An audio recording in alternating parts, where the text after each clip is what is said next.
11ஆம் இடம் சந்திரன் வலுப்பட்டுனா அபிலாசைகளை அவர் நிறைவேற்றி தான் ஆகணும். அந்த 11ஆம் இடம் வலுப்பட்டாவே ஒரு மனிதனுக்கு இன்னும் ஒரு தாரத்தை குறிக்கிற வேலையை கண்டிப்பாக செய்யும்.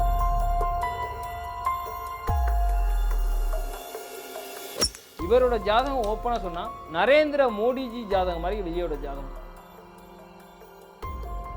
அவ்வளோ பவர் இருக்கு, பவரான ஜாதகம். எம்ஜிஆர் ஜாதகமே பார்த்தேன், எம்ஜிஆர் ஜாதகத்தை விட வலிமையான ஜாதகம். விஜய் இந்த வருஷம் முதலமைச்சர் ஆவார்னு சொல்றீங்க? கண்டிப்பா 125 சீட்டுலேருந்து 140 சீட்டு வரைக்கும் விஜய் பிடிப்பார்.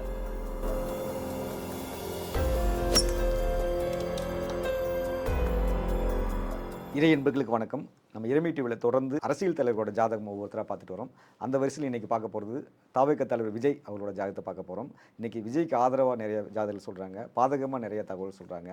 ஐயா விஜயோட ஜாதகத்தை பண்ணி ஆய்வு பண்ணியிருக்காங்க, பல தகவல் சொல்ல போகிறாங்க. ஐயா சொல்லுங்கள், விஜய் ஜாதகம் எப்படிங்க இருக்குது? அவரோட ஜாதகம் பார்த்தீங்கன்னா கடக ராசியில் பிறந்திருக்காரு, பூச நட்சத்திரம், கன்னியா இலக்கணம். ஐயா கன்னியா இலக்கணத்தில் 3ஆம் இடத்துல ராகு, 6ஆம் இடத்துல குரு உட்காந்துருக்காரு, 9ஆம் இடத்துல சுக்கிரன் கேது, உங்களுக்கு 10ஆம் இடத்துல சூரியன் புதன் சனி மாந்தியோடு உட்காந்துருக்காரு, 11ஆம் இடத்துல சந்திரன் செவ்வாய். இதுதான் உங்களோட ஜாதக அமைப்பு. இவருக்கு ஆல்ரெடி ஏற்கனவே நம்ம ஜாதகம் நிறையா நானும் வீடியோஸில் பேசியிருக்கேன்.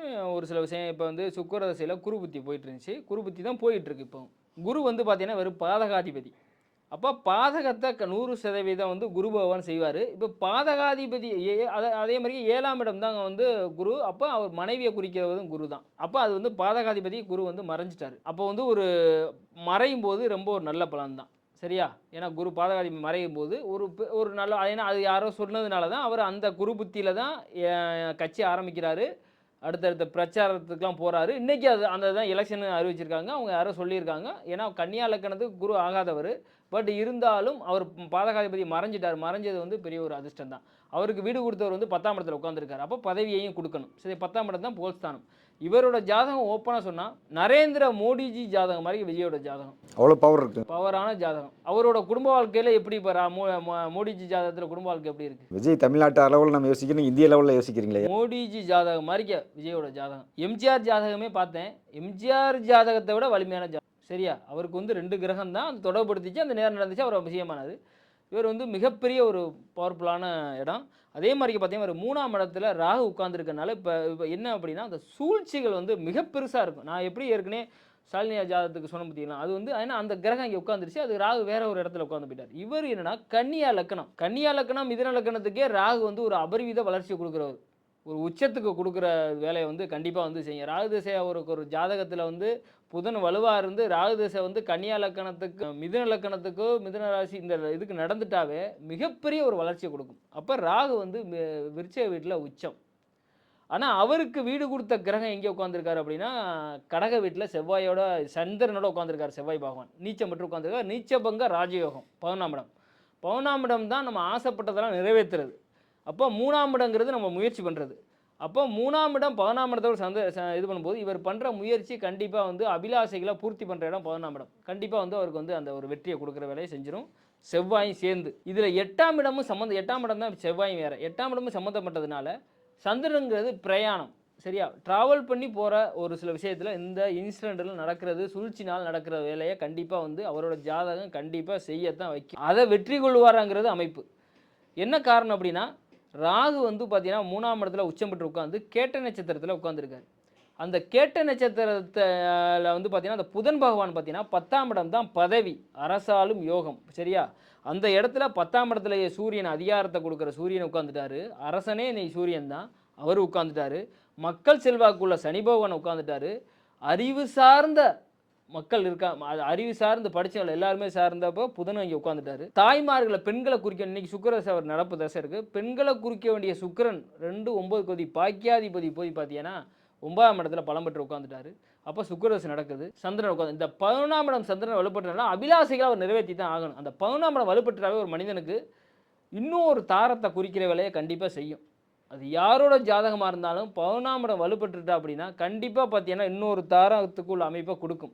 அதை பார்த்தீங்கன்னா நம்ம ஏற்றுக்கிறதுலாம் அது அப்புறம் 100% அந்த இயக்கத்தை இல்லை அப்படின்னாலும் மறைமுக தொடர்பையும் கொடுக்குற வேலையை கண்டிப்பாக பார்த்தீங்கன்னா அது செய்கிற வேலையை நம்ம சொந்த ஜாதகமே செய்யும். அப்போ தனிப்பட்ட ஒரு பெரிய லெவலில் ஒரு வாழ்க்கையில் ஒரு இடத்துக்கு இருக்கும்போதும் அதுக்கு அவங்களுக்கும் ஒரு பர்சனல் லைஃப் இருக்கும்ல, அப்போ அந்த விஷயம் செய்கிறத 11 பலப்பற்றா 100% விஜயோட வந்து தனிப்பட்ட வாழ்க்கையில் வந்து மகனை மகளை மனைவியை அப்பா அம்மா எல்லாத்தையும் பிரிஞ்சிருக்காருங்க. இது ஒரு சோகமான இன்னொன்று சொல்லேன் இல்லைங்க, அதுக்கு காரணம் தந்தை ஸ்தானங்கிறது 9ஆம் இடம். அங்கே யார் உட்காந்துட்டார் அப்படின்னா கேது உட்காந்துட்டார். எந்த ஜோதிடருக்கும் தெரியும் 9ஆம் இடத்துல கேது உட்காந்து 9ஆம் அதிபதி உட்காந்துருக்கும் போது தந்தைக்கும் மகனுக்குமே ஆகாது. பட் ஆனால் அது தப்பாக முடியாது. ஏன்னா கேது மட்டும் உட்காந்துருந்தா ஓகே. ஏன்னா கேது வந்து பார்த்தீங்கன்னா கேதுக்கு வீடு கொடுத்த சுக்கிரனோட சேர்ந்து தான் உட்காந்துருக்காரு. பிரிஞ்சு தான் இருக்காங்களே தாண்டி டோட்டலாகவே வந்து இது இருக்க வாய்ப்பு இல்லை. சரியா? அது ஏன்னா சுக்கிரனோட சேர்ந்து உட்காந்துருச்சு. தாய்ஸ்தான 4ஆம் அதிபதி போய் பார்த்தீங்கன்னா உங்களுக்கு 6ஆம் இடத்துல மறைஞ்சிருச்சு குரு பகவான். மறைஞ்சாவே அந்த ஸ்தானம் கொஞ்சம் பாசம்லாம் இருக்கும். பட் ஆனால் அது மறைஞ்சிருச்சு அப்படின்னாவே அது எங்கே இருக்குங்கிறது எல்லா ஜோதிடருக்கும் தெரியும். தாய்ஸ்தானம் மறைஞ்சிட்டாவே அது எங்கே இருக்கும், வெளியில் தனியாக பிரிஞ்சு தான் இருக்கணும். அதுதான் அமைப்பு. அதே மாதிரிக்கே மனைவி சரியா, அவங்களுக்கு வந்து பார்த்தீங்கன்னா குரு வந்து 6ஆம் இடத்துல வந்துருக்காரு. பட் ஆனால் இதில் 11ஆம் இடம் அவருக்கு வலுப்பெறலை அப்படின்னா, சந்திரன் வந்து உங்களுக்கு வந்து வலுப்பெறலை அப்படின்னா இதெல்லாம் வராது. அவர் அதே குடும்பத்தோடவே ஒன்றும் எந்த பிரச்சனையுமே இருக்காது. சந்திரன் வலுப்பெற்றாரு, 12ஆம் இடம் வலுப்பெற்றுச்சு அப்படிங்கிற பட்சத்தில் இன்னொரு இது இடத்த வந்து இயக்குற வேலையை ஜோதிட ரீதியாக பார்க்கும்போது கண்டிப்பாக அதை செய்யும். அதுக்கு வந்து அரசியல் வாழ்க்கைக்கு பாதிக்குமா அப்படின்னு கேட்டால் அதுக்கெலாம் வாய்ப்பே கிடையாது. 10ஆம் இடத்துல சூரியன் புதன் சனி மாந்தி உட்காந்துருக்கு. பட் 11ஆம் இடத்துல சந்திரன் செவ்வாய் உட்காந்துருக்கு. நீச்சபங்க ராஜயோகத்தில் உட்காந்துருக்காரு. இந்த 10ஆம் இடத்துல இருக்க கிரகங்கள் ஃபுல்லாகவே திருவாதிரை நட்சத்திரத்தில் ராகுவோட நட்சத்திரத்தில் உட்காந்துருக்காரு. அப்போ ராகு பார்த்தீங்கன்னா உச்சம் பெற்று கேட்ட நட்சத்திரத்தில் உட்காந்துருக்காரு. இந்த காலகட்டம் ராகுவோட வந்துடும் 5/4/2026 ஆரம்பிக்குது. இது நான் நிறைய இதில் பேசி இந்த எலெக்ஷன் டேட் அறிவிக்கணுங்கிறது. அந்த ராகுங்கிறது 100% சூழ்ச்சி பண்ணத்தான் வைக்கும். சூழ்ச்சி பண்ணி வெற்றியை பண்ணி, ஏன்னா ஒரு சூழ்ச்சி பண்ணால் தானே வெற்றியை கொடுக்கணும். இப்போ ராகு பலம் பெற்று பகை பெற்று உட்காந்துருச்சு அப்படின்னா சூழ்ச்சியை முறியடிக்க முடியாது, யாருனாலையும் கஷ்டம். ராகு வந்து உங்களுக்கு வந்து பலம் பெற்றுருச்சு. இந்த சூழ்ச்சியை முறியடிக்கிறதெல்லாம் அவருக்கு ஒரு சந்தோஷமாக எடுத்துக்கணும். அது எப்படின்னா கேடியும் கில்லாடியும். அப்போ அதாவது வந்து கேடிங்கிறது ராகு, கில்லாடிங்கிறது புதன். அப்போ புதனோட நட்சத்திரம் உட்காந்துருக்கு. அதுவும் பார்த்தீங்கன்னா நட்சத்திர பரிவர்த்தனை இருக்குது. அப்போ மிகப்பெரிய உயரத்தை கொடுக்குற வேலையை செய்யும். ஒரு குறிப்பிட்ட இதில் பார்த்தீங்கன்னா இந்த எலெக்ஷன் நம்ம பார்த்தீங்கன்னா ஓட்டு போடுறதுக்கு முன்னாடியே பார்த்தீங்கன்னா டிஜிட்டலாகவே பார்த்தீங்கன்னா அவங்க வந்து விளம்பரம் பண்ணுறதுக்கு அதிக வாய்ப்பு இருக்குது. இந்த 5 நாளுக்கு அப்புறம் இந்த 5ஆம் தேதி ரீதியாக ஒரு சூழ்ச்சி நடந்துட்டு இருக்கு. இப்போ கரூரோட மக்களோட அந்த இழப்பு, அந்த நேரத்தில் திரிசா விவகாரம், மனைவி பிரிந்த விவகாரம் எல்லாமே ஒரு சூழ்ச்சி தானே? இது எல்லாமே சூழ்ச்சி. ராகு இங்கே உட்காந்துட்டார் அப்படின்னாவே 3ஆம் இடத்துல சம்மந்தப்பட்டுட்டாவே அதோட அமைப்பு அவருக்கு ஆட்டோமேட்டிக்காகவே இயற்கையாகவே இப்போன்னு இல்லைங்கய்யா. அதாவது இப்போ ராகு 5 நாள் தான் ஆரம்பிக்குது. இவர் திரைப்படத்திலேருந்தே அவருக்கு சூழ்ச்சி நடந்துக்கிட்டு தான் இருந்திருக்கும். சரியா? இது வந்து எப்படின்னா நான் சொல்கிறது வந்து ராகு நடந்ததான விஷயம் இல்லை. இது இயற்கையாக சென்ட்ரலாகவே ஒரு ஜாதகத்தில் ஒரு கிரகம், ஒரு நவ கிரகங்கள் எங்கெங்கே உட்காந்துருக்கோ அது சார்ந்த விஷயம் நம்மளை இயக்கிக்கிட்டு தான் இருக்கும். அப்போ இவர் இப்போ இல்லை 3ஆம் இடத்துல ராகு உட்காந்து சூழ்ச்சி பண்ணி அதை வெற்றி முறியடிக்கிறதுல அவருக்கு ஒரு இது அப்படி தான் கொடுக்கும். சூழ்ச்சி பண்ணால் தானே முறியடிக்க முடியும். அப்போ ராகு அதை வெற்றியை கொடுக்கும். அதுவும் தோதா பார்த்தீங்கன்னா அவர் வந்து கன்னியா இலக்கணம் சொல்லவே வேண்டாம். அது ராகு வந்து வெற்றியை கொடுக்கும். இப்போ நடக்கிற எலெக்ஷன் பார்த்தீங்கன்னா அவர் வந்து கேமினியே பார்த்தீங்கன்னா கேமினி பண்ணும்போதே பார்த்தீங்கன்னா இவர் வந்து மீடியாவில் பண்ணுறதே அவர் வந்து இன்னமும் உங்களுக்கு அதுதான் 5/4/2026 அப்புறம் அவர் வந்து கொடுக்குற வேலையை செய்யும். மீடியாவில் நீங்கள் பேசியோ இல்லை ஒரு இதாக பண்ணுறதுக்கு கடைசி கட்டத்தில் நீங்கள் பேசோ இதெல்லாம் பார்த்தீங்கன்னா 5 நாளுக்கு அப்புறம் இனி வந்து ஆட்டோமேட்டிக்காக அவங்க இயங்க ஆரம்பிப்பாங்க. இது வந்து ஒரு பெரிய ஒரு வளர்ச்சியை கொடுக்கும். அதுவும் 10ஆம் இடத்து அதிபதியோட கேட்ட நட்சத்திரத்தில் உட்காந்துருக்கனால கண்டிப்பாக அரசனை ஆள்ற வேலையை கொடுக்கும். இது மோடி ஜாதகம் மாதிரி ஒரு அமைப்பு. நல்ல விஜய் வந்து இந்த வருஷம் முதலமைச்சர் ஆவார்னு சொல்கிறீங்க? கண்டிப்பாக 125 சீட்டுலேருந்து 140 சீட்டு வரைக்கும் விஜய் வந்து பிடிப்பார். இதுக்கு மேலே பிடிக்கிறது பிடிக்காது அப்படிங்கிறது வந்து பார்த்தீங்கன்னா அவங்கவுங்க எம்எல்ஏவுக்கு வந்து ஒரு ஆளுக்கும் அந்த 10ஆம் இடம் தொடர்பு. இப்போ பார்த்தீங்கன்னா இவர் முதலமைச்சராகிற தகுதி ஏன் பார்த்தீங்கன்னா இவரோட யாரோட ஓட்டு விழுவ கீழ்நிலை மக்களோட அடித்தட்டு மக்களோட ஓட்டு விழுவ போகுது. சனி 10ஆம் இடத்துல உட்காந்துருக்காரு. படித்த இளைஞர்கள் புதன் தான் சின்ன குழந்தை. புதன் வந்து உங்களுக்கு வந்து சின்ன குழந்தை. அந்த ராகுங்கிறது கேட்ட நட்சத்திரத்தில் உட்காந்துருக்கா.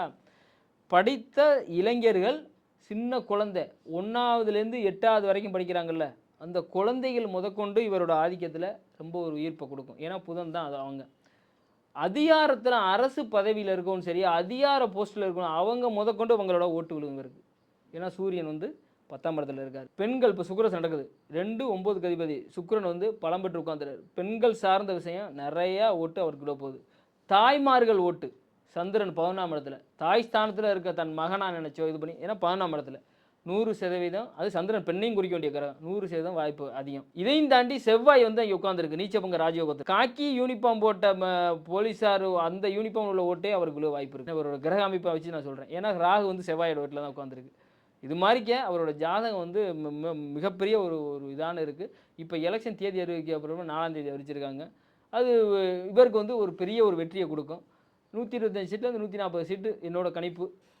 நான் ஜோதிட ரீதியாக அந்த கிரகத்தை வச்சு ஒரு சில விஷயத்த சொல்லியிருக்கேன். தனி பெரும்பான்மையாக ஒரு ஆட்சி ஆட்சி அமைக்கக்கூடிய அமைக்கணும். அதே மாதிரிக்கு பார்த்தீங்கன்னா அதுக்கு மேலே வர்றதுங்கன்னா ஒருவரோட கிரகத்தோட அமைப்பு இருக்குது. சரியா? இதில் என்ன ஒரே ஒரு விஷயம், இந்த கேது உட்காந்துருக்குன்னா அந்த பெண்கள் விஷயத்தில் ஒரு சில நெகட்டிவிட்டி வர்ற வேலையை செய்கிற வேலையை செய்யும். அதே மாதிரியே ராகு உச்சம் பெற்று இருக்கிறதுனால வயசான ஆண்கள் இருக்காங்க பார்த்தீங்களா, ரொம்ப அவங்க ஓட்டு கூட கடைசி நேரத்தில் வாய்ப்பு. ஏன்னா அந்த 5 நாளுக்கு அப்புறம் மாறுறதுக்கு வாய்ப்பு இருக்குது. இந்த 5ஆம் தேதி 4/2020 அப்புறம் வர்ற அந்தரத்தில் அந்த வயசானவங்களோட ஓட்டு ராகுவோட அந்த ஆரம்பித்ததுக்கப்புறம் அவங்களோட ஓட்டு கூட அவருக்கு வர்றதுக்கு வாய்ப்பு இருக்குது. மனமாற்றங்கள் வர்றதுக்கு நிறையா வாய்ப்பு இருக்குது.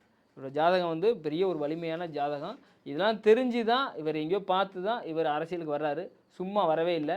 சூழ்ச்சிலாம் இவர் வந்து 100% இவர் பிறவியில் இவர் நடக்கும் தான். இவர் அரசாணை இது அரசியலில் அவர் ஜெயிச்சு முதலமைச்சர் ஆனாலும் அதுலேயும் சூழ்ச்சி நடக்கும். இது இது இது வந்து பிறப்பு ஜாதகமே அப்படி தான். அதெல்லாம் முறியடிச்சிருவார். அது இவர்கிட்ட போய் நிற்கவே முடியாது, வாய்ப்பே இல்லை. அது என்ன தான் பண்ணாலும் சூழ்ச்சியிலேருந்து அவர் அதை அடுத்த கட்டத்துக்கு நகர்ந்துருவார். இவருக்கு தான் பாசிட்டிவாக வரும். ஏன்னா அந்த ஒரு விஷயத்தை கொடுத்து தான் அதை கொடுக்குற வேலையை செய்யும். இவர் அரசணையில் அமர்ந்தாலும் நடக்கும் தான். அதில் ஏகப்பட்ட குளறுபடிலாம் நிறைய விஷயம் சூழ்ச்சி நடக்கும்.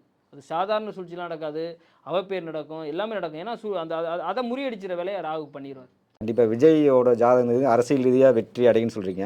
ஆனால் ஒரு தனிப்பட்ட வாழ்க்கை வந்து ஒரு இருண்ட பக்கமாக தான் இருக்குது. அது வந்து நம்ம பல பூர்த்தி ஆகுங்களா? பெற்றோரோட இணைந்து வாழ்வாரா, மகனோட இணைந்து வாழ்வாரா? இல்லை, அதெல்லாம் வந்து அதெல்லாம் ஒரு இப்படி தான் இருக்கும். அது வந்து தந்தையோட கேது உட்காந்துட்டாரு. மற்றபடி ஃபேமிலியை வந்து அவர் விட்டுற வாய்ப்பு இல்லைங்க. ஏன்னா குரு வந்து பாதகாதிபதி மறைகிறது ரொம்ப நல்லது தான். அது நான் அதில் நல்லா புரிஞ்சு யாராக இருந்தாலும் சரி. பொதுவாக நானே கன்னியாலக்கணம் தான். எனக்கு 6ல் தான் குரு. புரியுதா? எனக்கு என்னோட குடும்பம் தான் என்னோட உயிர். அதே லெவலில் தான் அவரை யோசிச்சுக்கிட்டு இருப்பார். 100% அதே லெவலில் தான். குடும்பத்து மேலே ஒரு சின்ன ஒரு இது பண்ணாலும் அவரால் தாங்கிக்கிற முடியாது. அதை வெளியில் வந்து நம்ம இது பண்ணிக்கிற இது இல்லை. ஏன்னா அதெல்லாம் தாண்டி அவர் வந்து அதை வெற்றி அடைகிற வேலை செய்யும். காணொலியை வந்து விஜய் ரசிகர்கள், கட்சி தொண்டர்கள் நிறைய பேர் பார்ப்பீங்க. அவங்களுக்கு அது மகிழ்ச்சி தரக்கூடியதாக இருக்கும். தாவேக தலைவர் விஜய் அவங்க வந்து வெற்றி வாகை சூட போகிறோன்னு ஐயா உறுதியாக சொல்லியிருக்காங்க. என்ன நடக்குதுன்னு பார்ப்போம், பொறுத்திருந்து பார்ப்போம். மிக்க நன்றிங்க. நன்றி.